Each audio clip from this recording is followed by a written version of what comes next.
Hello, HSC Commerce Mathematics students. We already started online lectures for Maths 1 and today we're going to learn exercise 2.5 in matrix. Hello students, अब हम यहाँ पे start करते हैं next question. Find the inverse by transformation method. अब हमेशा एक चीज़ याद रखिएगा, जब भी इन्वर्जन निकालना हो सम में, ठीक है, इन्वर्स हम किसे कहते हैं, इसे. तो जब भी सम में इन्वर्स निकालना हो तो एक चीज़ कंपलसरी है कि हमें उसका मैट्रिक्स सॉल्व करना ज़रूरी है, चाहे वो किसी भी मेथड से बोला हो, ट्रांसफॉर्मेशन मेथड से बोले या एडजॉइंट मेथड से बोले, किसी भी मेथड से अगर हम लोगों को सम में इन्वर्स निकालना है तो हम लोगों को सबसे पहले मैट्रिक्स सॉल्व करना ज़रूरी है.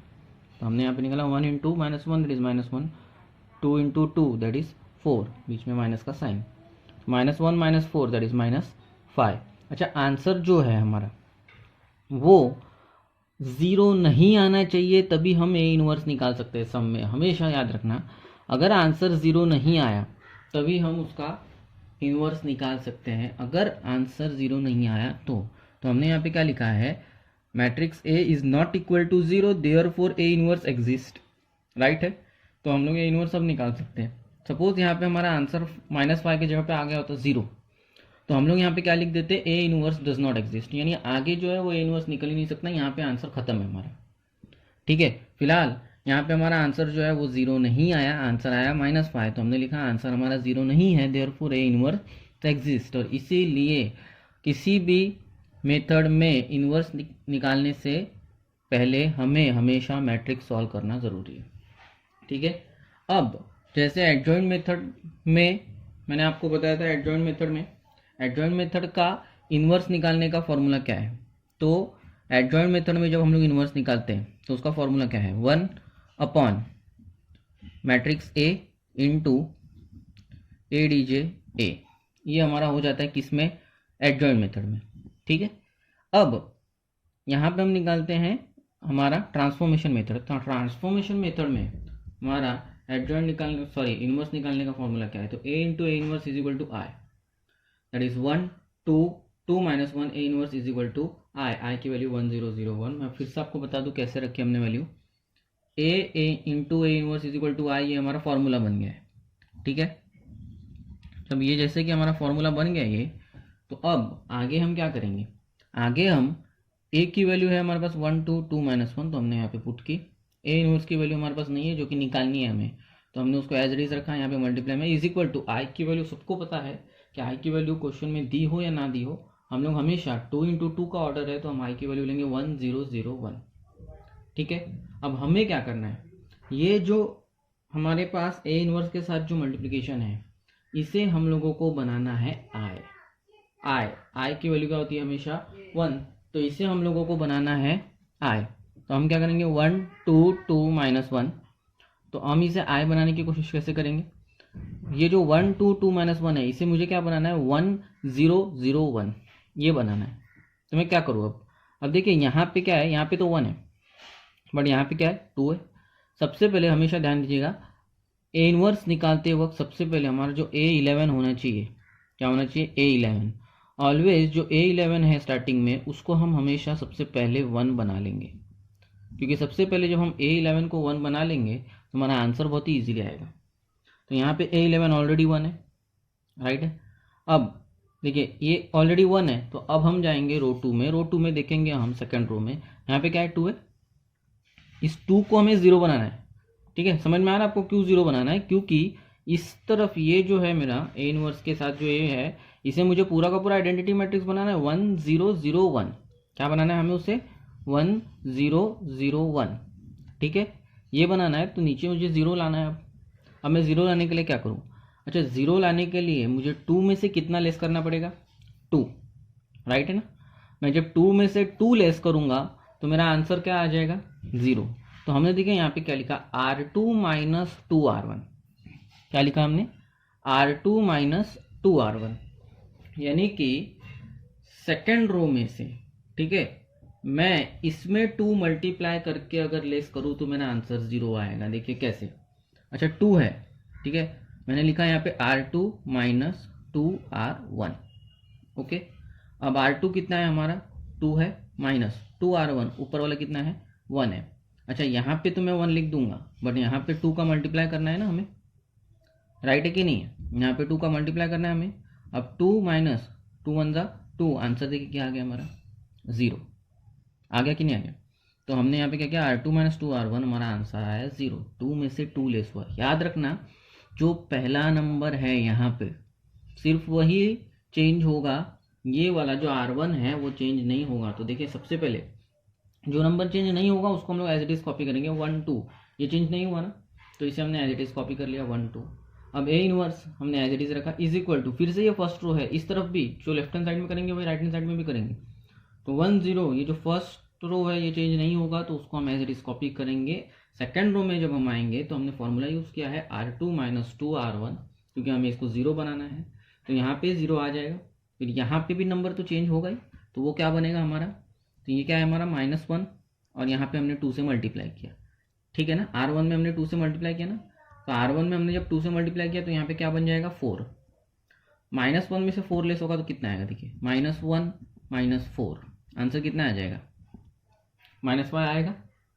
ठीक है, समझ में आ रहा है, आराम से देखिए -1 -4 होगा ये, क्यों, क्योंकि यहाँ पे -5 आएगा। बट ये -4 भले हमने रफ में किया, यहाँ पे हम नहीं लिख सकते, क्योंकि ट्रांसफॉर्मेशन मेथड का रूल बोलता है हमेशा कि चेंज हमेशा फर्स्ट नंबर होगा, सेकंड नंबर कभी चेंज नहीं होगा, सेकंड नंबर कभी चेंज नहीं होगा, हमेशा सिर्फ फर्स्ट नंबर चेंज होगा। तो इसीलिए हमने यहाँ पे -5 लिख दिया, क्योंकि -1 -4 हम इस फॉर्मूले के थ्रू अप्लाई करेंगे ना, R2 माइनस 2R1, तो -1 और यहाँ पे क्या होगा -4, क्योंकि 2 से मल्टीप्लाई होगा, तो -1 -4 यहाँ पे क्या बन गया हमारा -5। ठीक है, A inverse is equal to, अब ये जो है सेकंड रो ये भी हमारा चेंज होगा। सेकंड रो हमारा कैसे चेंज होगा, देखिए ये है हमारा 0 और 1, तो 0 में से अब कितना लेस होगा बताइए, 2 लेस होगा। कैसे, क्योंकि हमने R1 में 2 से मल्टीप्लाई किया है ना, तो अगर मैं इसको फॉर्मूले के थ्रू देखूँ तो R2 की जगह तो 0 आ जाएगा, क्योंकि ये सेकंड रो है, और R1 की जगह कितना आ जाएगा 2 × 1, राइट है, यानी कि 0 - 2, आंसर हमारा क्या आ जाएगा -2। ठीक है, समझ में आ रहा है। तो यहाँ पे हमने क्या कर दिया -2। अब 1 है, ऊपर क्या है 0 है, पूरा रो 2 चेंज करना है ना हमें, पूरा रो, तो 1 है ऊपर 0 है। अच्छा 0 में मैं किसी भी नंबर से मल्टीप्लाई करूँ, हमको तो 2 से मल्टीप्लाई करना है हमने, पर अगर हम लोग किसी भी नंबर से मल्टीप्लाई करें तो 0 ही आएगा, और 1 में से 0 लेस होगा तो वो क्या आ जाएगा 1। ठीक है, ये हमने की फर्स्ट स्टेप, जिसमें हमने क्या मिला, यहाँ पे 1, यहाँ पे देखिए ऊपर 1 2 2 - 1 था, तो हमने यहाँ पे 0 लाया। ठीक है, यानी सम में हमें हम 50% सम हम कर चुके। कैसे, इसे हम लोग को 1 0 0 1 बनाना था, तो 0 देखिए हम बना चुके। ठीक है ना, अब इसे 0 बनाना है और इसे 1 बनाना है, ताकि ये 1 0 0 1 आइडेंटिटी मैट्रिक्स बन जाए। ठीक है ना, हम लोग ऐसा क्यों कर रहे हैं, क्योंकि ट्रांसफॉर्मेशन मेथड का रूल है। तो इसे हम लोगों को 0 बनाना है, इसे 1 बनाना है। मैं आपको सबसे पहले बता दूं, कोई भी नंबर तब तक 0 नहीं बन सकता जब तक उसके नीचे या ऊपर 1 हो।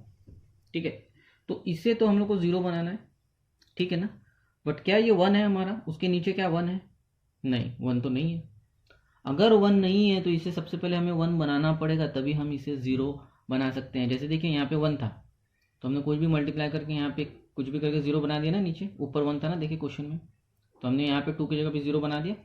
वैसे ही यहाँ पे क्या है 2 है, यहाँ पे -5, हमें इसको बनाना है 0, क्योंकि हमें क्या प्रूफ करना है, यहाँ पे देखिए यहाँ पे 1 0 0 1, तो हमें इसको बनाना है 0, इसे सबसे पहले 1 बनाना ज़रूरी है। अब अगर इसे 1 बनाना है तो हम क्या कर सकते हैं, अच्छा तो कोई भी नंबर को 1 बनाना है तो एक बहुत ही सिंपल सा तरीका है, क्या, कि ये हमारा रो 2 है, अगर मैं पूरे रो में -5 से डिवाइड कर दूँ तो क्या ये 0 बन जाएगा, क्योंकि सिंपल सी बात है, -5 divide by -5, minus minus cut जाएगा, 5 1 5 1 आ जाएगा ना। ठीक है कि नहीं, तो यहाँ पे R2 डिवाइड बाय -5, या फिर हम इसे ये भी लिख सकते हैं R2 डिवाइड बाय -5, या तो आप ऐसे लिखे या तो थियोरेटिकल लिखे, दोनों ठीक है। ठीक है, तो हमने यहाँ पे लिखा R2 को हम -5 से डिवाइड करेंगे, ये हमारा पूरा रो मल्टीप्लाई होगा, देखिए वो सॉरी डिवाइड होगा पूरा रो। ठीक है, तो ये 0 में हम 5 से डिवाइड करेंगे, क्या आएगा, 0 में हम किसी भी नंबर से मल्टीप्लाई या डिवाइड करें उसका आंसर हमेशा 0 होता है, तो 0 में हम 5 से डिवाइड करेंगे, आंसर क्या आ जाएगा 0। -5 में हम -5 से डिवाइड करेंगे, आंसर क्या आ जाएगा 1, अभी मैंने बताया। -2 में हम -5 से डिवाइड करेंगे, तो ये हमारा क्या हो जाएगा -2 -5, माइनस माइनस कट गया, क्या आ गया हमारा 2/5। तो अब हम देखते हैं, हमने यहाँ पे क्या किया, R2 में -5 से डिवाइड किया, तो हमारा यहाँ पे आंसर क्या आया 2/5। फिर 1 में जब हम -5 से डिवाइड करेंगे तो हमारा आंसर क्या आ जाएगा -1/5। ठीक है, ये हमारा क्या आया, ये स्टेप। अब नेक्स्ट स्टेप में हम जाते हैं, हमारा आंसर आया है अब तक 1201। ठीक है, अब तक हमारा आंसर क्या आया है, सिर्फ 1201। ठीक है ना, हमें क्या लाना है यहाँ पे 1001। तो हम उसके लिए क्या करेंगे, अब यहाँ पे ज़ीरो बनाना बाकी है। तो मैंने हमेशा बताया ज़ीरो जब भी किसी नंबर को बनाना हो तो उसके नीचे ऊपर 1 होना ज़रूरी है। तो क्या इसके नीचे 1 है, तो 1 है, हम इसे ज़ीरो आसानी से बना सकते हैं। कैसे, तो हमने यहाँ पे लिखा R1 - 2R2। क्यों, क्योंकि ये 2 है, 2 में से जब 2 लेस होगा तभी ज़ीरो आएगा, राइट है कि नहीं। तो 2 में से 2 लेस करने के लिए हमने क्या किया, इसमें 2 से मल्टीप्लाई किया, किसमें, रो 2 में, राइट है ना, रो 2 में। तो हमने लिखा R1 - 2R2, R1 - 2R2। तो देखिए R1 - 2R2 हम कैसे करेंगे, 2 में से जब हम 2 लेस करेंगे तो हमारा आंसर ज़ीरो आएगा कि नहीं आएगा। ठीक है, पर ये सिर्फ 2 के लिए नहीं होगा, ये फिर से पूरे रो के लिए होगा, पूरे रो के लिए, है ना, कंप्लीट रो के लिए होगा। 1 2 1 0 ये सबके लिए होगा। तो 1 में से देखिए क्या लेस होगा, अब 0। क्यों, क्योंकि R2 0 है, अब अभी हमारा 0 में मैं 2 से मल्टीप्लाई करूँ 0 ही आएगा। तो 1 में से 0 लेस होगा, 1 आएगा। फिर 2 में से, यहाँ पे 1 है पर 1 के साथ 2 मल्टीप्लाई होगा तो ये 2 बन जाएगा ना। तो 2 में से 2 लेस होगा, क्या आएगा, 0। ठीक है, A inverse is equal to, यहाँ पे 1 है, अब 1 में से क्या लेस होगा यहाँ पे, ठीक है, 2/5, बट 2 से मल्टीप्लाई करना बाकी है। ठीक है, तो अब 1 - 2 इंटू 2/5, ठीक है ना, 1 - 2 इंटू 2/5, ये 2 2 4 हो जाएगा, तो 1 - 4/5 आ जाएगा। 5 1 5, 5 - 4 1, 1/5 आंसर आ गया। क्रॉस मल्टीप्लाई किया हमने, देखिए 1/5 आ गया। अब 0 में से लेस करना है क्या, -1/5, बट -1/5 में 2 से मल्टीप्लाई करना है। देखिए कैसे, 0 - 2 इंटू -1/5, ठीक है ना। अब 2 1 जा 2, तो 0 माइनस 2/5, मैंने यहाँ पे प्लस लिख दिया। कैसे, यहाँ पे माइनस है, यहाँ पे भी माइनस है, तो माइनस माइनस क्या हो जाएगा हमारा प्लस। 2 1 जा 2, 2/5, तो यहाँ पे 0 + 2/5, आंसर क्या आ जाएगा 2/5। ठीक है ना, 0 में कोई भी नंबर ऐड लेस करेंगे तो 2/5, यहाँ हमारा आंसर आ गया 2/5। अच्छा, मैंने अभी अभी बताया कि जो फर्स्ट नंबर है सिर्फ वही चेंज होता है, तो ये फर्स्ट नंबर सिर्फ चेंज होगा, यानी R2 तो चेंज होगा नहीं। तो R2 को हम एज इट इज लिखेंगे जैसे ऊपर था, 0 1 0 1, 2/5 -1/5, 2/5 -1/5। ठीक है ना। अब देखिए हमारा आंसर कंप्लीट है। कैसे, ये जो है ये हमारा I बन गया। अगर ये हमारा I बन गया तो इस यहाँ पे देखिए हमने लिखा I into A inverse is equal to, यहाँ पे भी डिवाइड बाय 5 है, यहाँ पे भी 5 है, यहाँ पे भी 5 है और यहाँ पे भी 5 है। तो हमने क्या किया, 1/5 बाहर ले लिया कॉमन। ठीक है, जब हम 1/5 बाहर कॉमन ले लेंगे तो यहाँ से ये 5 अगर डिवाइड वाला निकल जाएगा तो यहाँ पे बचेगा सिर्फ 1, यहाँ पे ये डिवाइड का 5 निकल जाएगा तो बचेगा सिर्फ 2, यहाँ पे ये 5 निकल जाएगा तो बचेगा सिर्फ 2, और यहाँ से ये 5 निकल जाएगा बचेगा सिर्फ -1। हमने क्या ले लिया उसे कॉमन, 1/5। फिर I A inverse is equal to 1/5, 1 2 2 -1। ठीक है, याद रखिएगा I की जो वैल्यू होती है वो हमेशा 1 होती है। तो 1 का मल्टीप्लाई A इनवर्स में होगा तो क्या आएगा, सिर्फ A इनवर्स आएगा ना। तो A इनवर्स का हमारा आंसर क्या आ गया, 1/5, 1 2 2 -1। ये हमारा आ गया फाइनल आंसर। क्वेश्चन बहुत ही इंपॉर्टेंट है, इसे बहुत ही ध्यान से देखिएगा।